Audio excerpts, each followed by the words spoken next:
Am I spitting?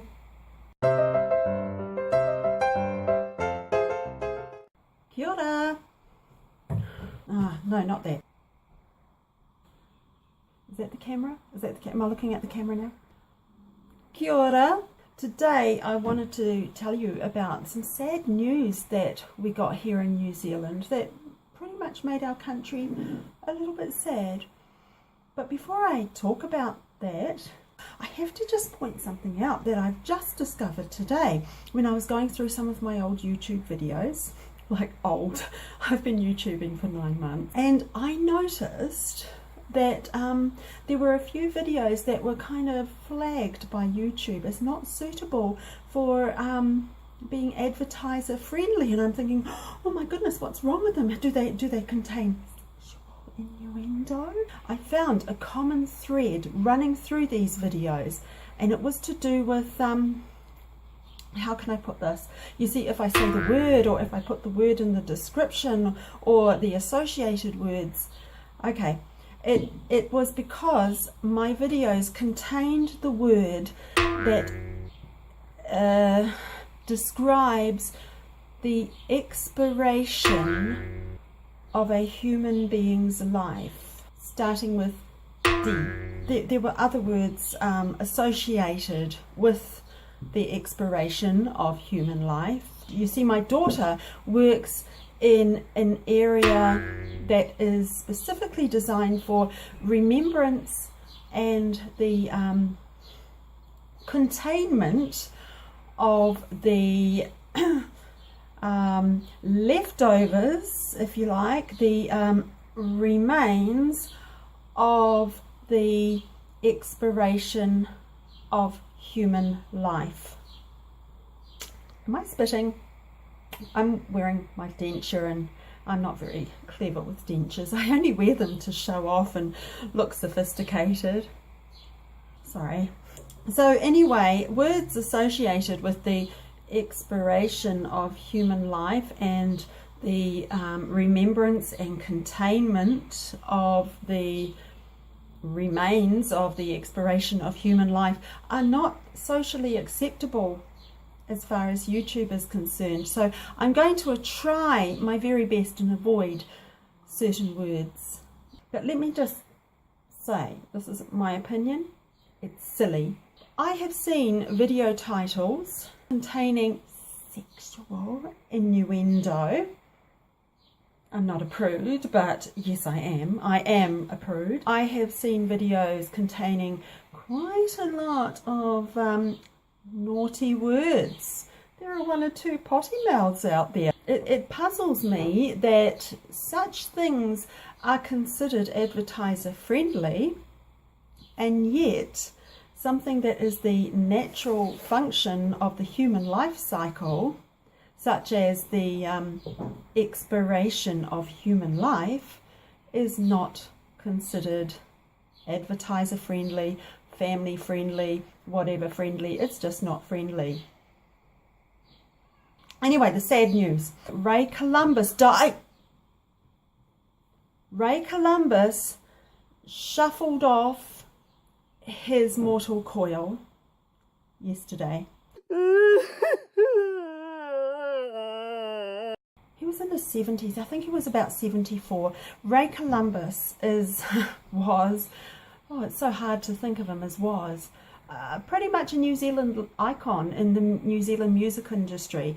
During the 1960s, he was the mod. He had a song called She's a Mod, and so he was known as the mod. He was kind of like our answer to the Beatles, Ray Columbus and the Invaders.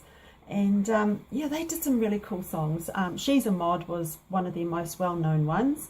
And one of my favourite ones was Till We Kissed. I thought it was a lovely song. I didn't like country music. And initially he was a pop singer during the 1960s, but he did kind of move towards country during the 1980s when he hosted a show called That's Country.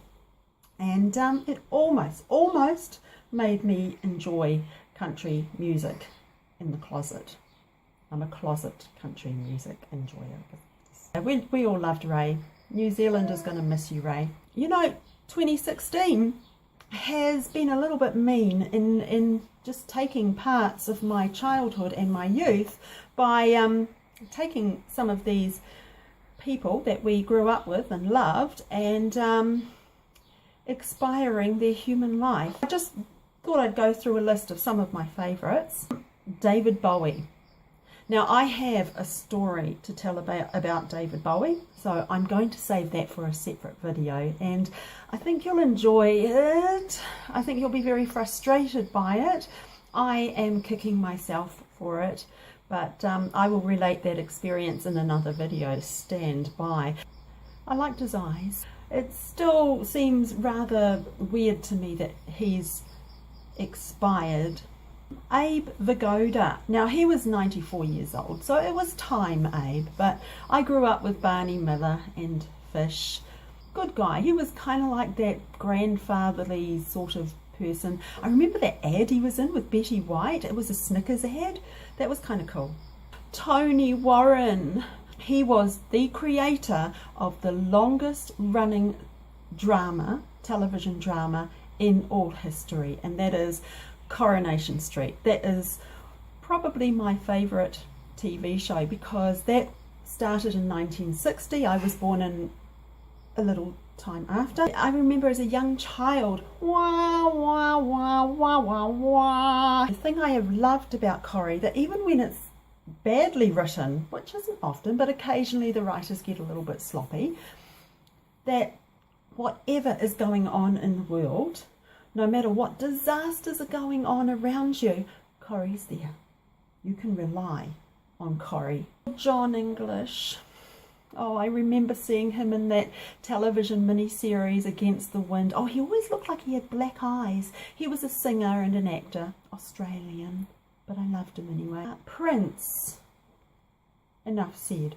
57 years old. Come on, Prince. Alan Young. That was quite recent, and yet Alan Young was not young. He was 96 when he died. You may remember Alan Young from Mr. Ed, and of course the voice of Scrooge McDuck. So, end of an era with Alan Young. Muhammad Ali. Oh, I can remember when I was about 10 or 11 years old when Muhammad Ali boasted, "I am the greatest. I float like a butterfly, sting like a bee." I am doing a really bad Muhammad Ali impersonation. I do apologise to all of Muhammad Ali's fans because that was just wrong and I'm sorry. Florence Henderson, just a few days ago. She was TV's ideal mom. I can actually feel comfortable saying mom because she was mom. And whenever I look at a vase, I always remember, "You broke Mom's favourite vase." Never play ball in the house. But finally, Uncle Ronnie. You see, my maiden name was Corbett. I don't think I was ever related to Ronnie Corbett, but part of me liked to think that maybe he was a long-lost uncle. His fork handles. If you have ever seen any British comedy, you probably know all about Ronnie Corbett and his fork handles. We'll miss you, Uncle Ronnie. That's my little list of people that I'm going to miss. People from my youth and my childhood that I grew up admiring, enjoying, that entertained us and impressed me greatly. That's all from me today, and I'll catch up with you soon. Who did you grow up liking when you were a kid? I don't want to say anything in case, you know, because I don't want him to go anywhere, but Donny Osmond. He didn't know it, but when I was 9, we were engaged. Donny, I've moved on. Donny. Bye!